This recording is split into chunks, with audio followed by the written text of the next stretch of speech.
Continuando a aula de 27 de março, nós falamos agora sobre o Ministério Público e agora vamos falar sobre a advocacia, que também é uma função essencial à justiça.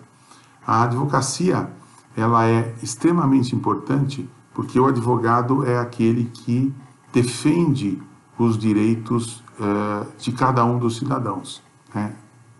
Daí a sua natureza de parcialidade. O advogado, ele adquire essa condição de advogado quando se forma bacharel em Direito e faz o concurso da OAB e recebe a sua habilitação profissional. Ele adquire, então, a sua capacidade postulatória, que é a capacidade de pleitear em juízo. Isso é fundamental. Para que ele possa exercer a sua atividade em juízo, ele tem que ser bacharel e ter a carteira da OAB, né? E aí a OAB traz como uma função essencial e trata dela no artigo 133 da Constituição Federal. A Ordem dos Advogados é o órgão que comanda a advocacia.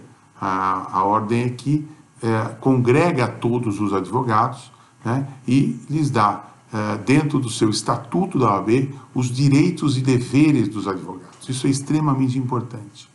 O advogado tem que ter uma ética estabelecida pelo Código de Ética, o modo de conduta profissional e também os seus direitos e deveres, assim como todos, né, que exercem as funções, e tem que tomar muito cuidado no exercício do seu mistério. Por quê? O advogado, ele mexe com os direitos das pessoas. E, assim como o médico mexe com a vida das pessoas, os direitos também são extremamente importantes, né? Uma defesa mal feita, um processo mal conduzido pode acarretar prejuízos inestimáveis e irreversíveis também. Por isso, o Estatuto da OAB, que é a Lei 8.906 de 94, Estatuto da Advocacia, Lei 8.906 de 94, estabelece os seus direitos e os seus deveres, né, do advogado. Diante desse quadro, nós temos antes de falar dos direitos e deveres, nós temos a função do advogado, ela é essencial à justiça. Por quê? Porque todo processo tem que ter um advogado, né? Ou da parte do autor e da parte do réu, sempre. Aquele que não comparece com o advogado é tido como réu, ou seja, não pode fazer a sua própria defesa sem a presença de um advogado, ou réu que simplesmente não comparece ao processo admitindo os fatos contra ele alegados, né? Isso é fundamental. Mas há exceção da desnecessidade da participação do advogado. Por exemplo, nos juizados especiais, nas causas até 20 salários mínimos, não há necessidade da participação do advogado. A parte pode ir reclamar diretamente no juizado especial, né, que é como aquele que nós temos aí na FAAP. Temos um juiz, temos todos os alunos, temos os advogados, temos um cartório que cuida disso. Ele vai, faz a sua reclamação, e aí então o juiz decide, sem a necessidade de um advogado. Ok? Então, até 20 salários mínimos é desnecessária a participação do advogado.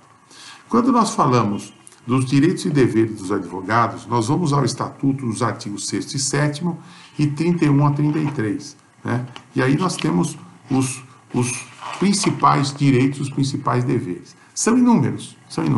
Porém, eu selecionei alguns mais importantes, na minha opinião, tá certo? Que são aqueles que mais mexem efetivamente com a vida do advogado.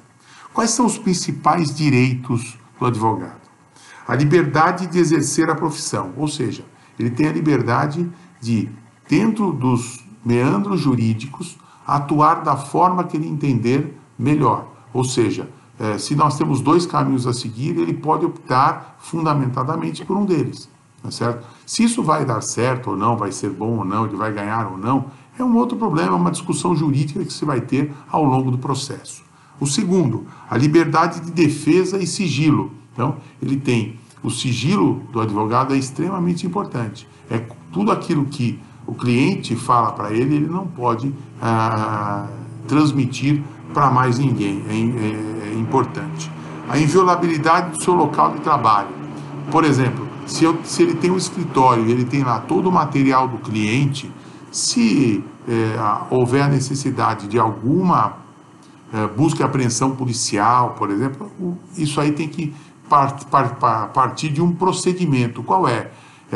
A própria lei determina que o advogado, para ter o seu escritório invadido, por exemplo, pela polícia, tem que haver a comunicação inicial à Ordem dos Advogados, que fará o acompanhamento por um de seus membros, para ver se não vai haver nenhum tipo de excesso e preservar a integridade profissional do advogado. Depois, a comunicação com o cliente. A comunicação com o cliente é aquela que diz que ele pode, a qualquer momento, se dirigir aonde o cliente esteja e conversar com ele. Por exemplo, na área criminal, isso é extremamente importante, né? Que o advogado converse com o cliente antes que ele deponha, antes que ele pratique qualquer ato. Ele tem esse direito de ter um advogado ao seu lado para poder preservar os seus direitos. E o direito de não ser recolhido à prisão sem condições de comodidade dignas antes do trânsito em julgado da sentença. É aquela história, eu tenho curso superior, eu não posso ir para uma prisão comum. Tá certo isso? Tá certo, é assim mesmo. Só que tem um detalhe que muita gente esquece. O fato de ter curso superior, ele só te dá uma prisão especial até o trânsito em julgado da sentença. Quando passar do trânsito em julgado, o advogado, ou qualquer pessoa que seja, se torna um preso comum e vai para o presídio comum. Portanto, essa história que se fala, não, eu tenho curso superior, eu não vou para a cadeia, vai para a cadeia comum, vai para o presídio comum, só que vai ficar em cela especial até o trânsito em julgado. Trânsito em julgado, vai para o presídio comum, sim. Então, isso que se fala de, é porque eu tenho curso superior, eu não vou ser preso, não é verdade. As coisas não funcionam bem assim, ok? Esse é mais um dos direitos. E o direito de dirigir-se diretamente ao juiz e de sustentar oralmente os seus recursos.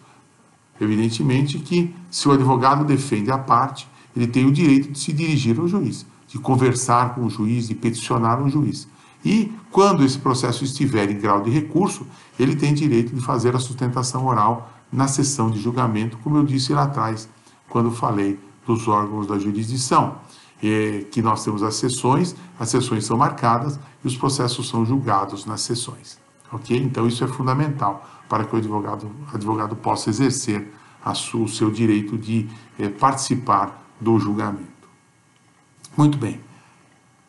Esses são os direitos que eu destaquei como principais. E os deveres que eu destaquei como principais? São muitos, né? Mas eu destaquei aqui alguns importantes, né? O primeiro é o dever de ser independente em sua função, ou seja, exercer sem qualquer tipo de influência jurídica de quem quer que seja. O advogado tem uma conduta jurídica de acordo com o seu conhecimento, tá certo? Então ele vai aplicar isso. Ele pode pegar opinião, pode estudar, deve estudar para poder propor uma ação, sim, mas ele não pode ser obrigado a atuar de uma determinada forma com a qual ele não concorde, né? A responsabilidade pelos atos que praticar com dolo ou com culpa. Isso aí é de uma gravidade, de uma importância para a vida do advogado. Ou seja, qualquer dano que ele causar em razão da ineficiência funcional dele, quer seja por culpa ou por dolo, ou seja, querendo ou sem querer, ele responde financeiramente. Ele responde dentro de uma responsabilidade civil.